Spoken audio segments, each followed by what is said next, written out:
홍명보 감독이 이끄는 한국 축구대표팀이 오만과의 경기에서 아쉬운 무승부를 기록하자 2002년 한일 월드컵 4강 신화를 함께 만들었던 국가대표 출신 이천수가 경기력에 대한 강도 높은 비판을 쏟아냈다. 한국 축구대표팀은 2026년 북중미 월드컵 아시아 지역 3차 예선 B조 7차전에서 오만을 상대로 승리를 거두지 못하고 1대1 무승부를 기록했다. 이 경기는 20일 고양종합운동장에서 펼쳐졌으며 한국은 경기 내내 높은 점유율을 기록했지만 위협적인 공격 장면을 만들어내는 데 어려움을 겪었다. 경기 초반부터 주도권을 잡으려 했지만 오만의 촘촘한 수비를 뚫지 못했고 답답한 흐름이 이어졌다. 전반전 막판이 되어서야 한국은 골을 만들어냈다. 경기 시작 후 부상을 입어 교체된 백승호 대신 투입된 이강인이 날카로운 침투 패스를 연결했고 황희찬이 이를 놓치지 않고 마무리하면서 선제골을 성공시켰다.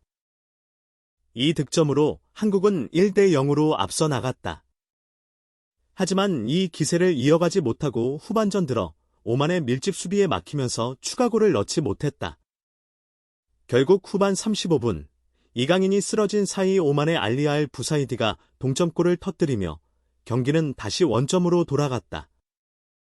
실점 이후 한국은 공격적인 교체 카드를 꺼내들었다. 양현준과 오영규 등을 투입하며 총공세를 펼쳤지만 끝내 추가골을 만들어내지 못하면서 안방에서 무승부를 기록하는 아쉬운 결과를 받아들여야 했다. 경기를 지켜본 팬들은 물론이고 전문가들 역시 답답함을 감추지 못했다. 이날 이천수는 축구 해설위원 현영민, 이왕재와 함께 자신의 유튜브 채널을 통해 실시간으로 경기를 분석했다. 경기 종료 후 이천수는 곧바로 대표팀의 경기력에 대한 날카로운 비판을 시작했다. 그는 한국 대표팀이 승리를 거두기 위해서는 경기의 세부적인 부분까지 철저하게 준비해야 한다며 문제점을 짚었다. 단순히 점유율을 높게 가져가고 패스를 주고받는 것이 중요한 것이 아니라 마지막 순간까지 정교한 플레이를 펼쳐야 하는데 한국 대표팀의 플레이는 그런 디테일이 부족했다는 점을 지적했다. 이천수는 경기력에 대한 전반적인 아쉬움을 표현하며 이날 경기를 치른 선수들과 코칭 스태프 모두가 반성해야 한다고 강조했다. 한국 축구 팬들은 대표팀이 발전하기를 기대하고 있지만 경기력이 따라오지 않는다면 팬들의 실망감은 커질 수밖에 없다는 것이 그의 주장이다. 그는 특히 대한축구협회가 감독 선임과 관련해 팬들의 불만을 잠재우기 위해서라도 대표팀이 경기력에서 확실한 변화를 보여줘야 한다고 말했다. 이천수는 또한 이번 오만전이 특별히 어려운 상대와의 경기가 아니었음에도 불구하고 승리를 거두지 못한 점을 아쉽게 생각했다.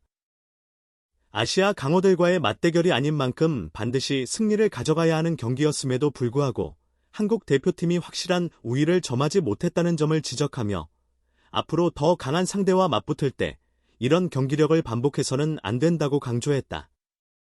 한편 오만전에서 무승부를 기록한 한국 대표팀은 20일 다시 모여 훈련을 재개했다. 용인 미르 스타디움에서 진행된 훈련에서는 오만전에서 드러난 문제점을 보완하고 오는 25일 수원 월드컵 경기장에서 열리는 요르단과의 예선 8차전에 대비하기 위한 전술 연습이 진행되었다. 요르단전은 한국이 반드시 승리를 거둬야 하는 중요한 경기로 대표팀이 오만전의 실수를 반복하지 않고 개선된 경기력을 보여줄 수 있을지 관심이 집중되고 있다. 2025년 3월 3차 예선이 중반을 넘어서면서 한국 축구는 행운의 조라는 기대와 달리 불안한 행보를 보이고 있습니다. 3월 20일 고양종합운동장에서 열린 오만과의 경기에서 한국은 1대1 무승부를 기록하며 실망스러운 경기를 펼쳤습니다.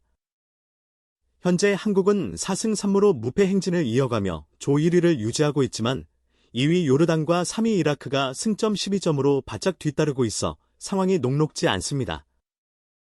3월 25일 요르단과의 경기에서 승리하면 월드컵 본선 진출을 확정할 수 있지만 만약 패배할 경우 3위까지 밀려날 가능성도 존재합니다. 홍명보 감독의 전술과 경기 운영에 대한 비판의 목소리가 커지고 있습니다.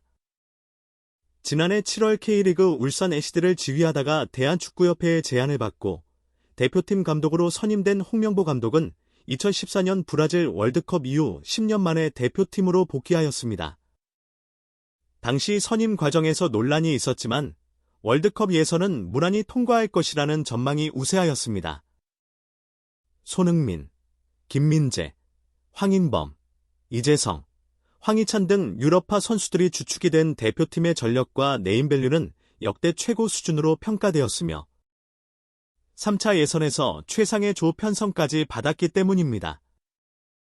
그러나 대표팀이 출범한 지 반년이 지나도록 경기력은 기대에 미치지 못하고 있습니다. 지난해 9월 팔레스타인과의 첫 경기에서 0대0 무승부를 기록하며 불안한 출발을 보였고 이후 오만, 요르단, 이라크, 쿠웨이트를 상대로 4연승을 거두며 반등하는 듯했으나 다시 팔레스타인과 오만을 상대로 연속 1대1 무승부를 기록하며 흔들리고 있습니다. 현재까지 7경기에서 13골을 넣었으나 6실점을 허용하며 클린시트는 단 2경기에 불과합니다. 승리한 경기들 역시 상대를 압도하는 모습보다는 경기 후반 개인 기량에 의존해 힘겹게 승리를 따낸 경우가 많았습니다. 오만전에서는 홍명보 감독의 약점이 다시 한번 드러났습니다. 이번 A매치 2연전을 앞두고 한국 대표팀은 김민재가 아킬레스건 부상으로 소집되지 못했고 황인범 역시 몸 상태가 좋지 않아 오만전에 나설 수 없었습니다. 또한 경기 중 이강인과 백승우가 부상을 당하며 교체되었습니다. 손흥민과 황희찬을 비롯한 유럽파 선수들도 혹사와 부상 후유증으로 최상의 컨디션을 유지하지 못하고 있었습니다. 이러한 상황에서는 감독의 위기 대처 능력이 더욱 중요하지만 홍명보 감독은 효과적인 대안을 마련하지 못하였습니다. 김민재가 빠진 수비진보다 오히려 황인범이 빠진 중원이 더욱 큰 문제였습니다. 한국은 중원에서 원활한 볼 배급이 이루어지지 않았고 이로 인해 최전방 공격수들이 고립되었습니다. 전반전 황희찬의 선제골도 교체 투입된 이강인의 개인 기량에 의존한 결과였습니다. 선제골이 터지기 전까지 한국은 단 한 차례의 슈팅도 기록하지 못할 정도로 공격 전개에서 어려움을 겪고 있었습니다. 후반전에도 오만이 빠른 공격수들을 투입하며 반격을 시도했지만 이에 대한 한국의 대응은 느리고 효과적이지 못하였습니다. 홍명보 감독은 2014년 브라질 월드컵에서도 유사한 문제점을 노출한 바 있습니다. 당시 박주영, 이청용, 기성용, 구자철 등 자신이 신뢰하는 선수들에게 의존하다가 이들이 기대 이하의 경기력을 보이자 별다른 대안을 마련하지 못한 채 조별리그에서 탈락하고 말았습니다. 이번 북중미 월드컵부터 아시아에 배정된 본선 진출권이 8.5장으로 증가하였습니다. 한국은 만약 3차 예선에서 2위 안에 들지 못하더라도 4위 이내에만 들면 4차 예선과 대륙 간 플레이오프를 통해 본선에 진출할 기회가 남아 있습니다. 따라서 현실적으로 한국이 월드컵 본선에 오르지 못할 가능성은 낮습니다. 그러나 중요한 것은 단순한 본선 진출이 아니라 본선에서 경쟁력을 갖출 수 있느냐입니다. 현재 대표팀이 보여주고 있는 경기력으로는 본선에서 강호들을 상대하기 어려울 것이라는 우려가 커지고 있습니다. 한편 일본 대표팀은 C조에서 가장 먼저 본선 진출을 확정지으며 대조적인 모습을 보이고 있습니다. 일본은 바레인을 2대0으로 꺾고 6승 1무의 압도적인 성적으로 월드컵 본선 진출을 확정지었습니다. 홍명보 감독은 남은 예선 3경기에서 반전을 만들어낼 수 있을까요?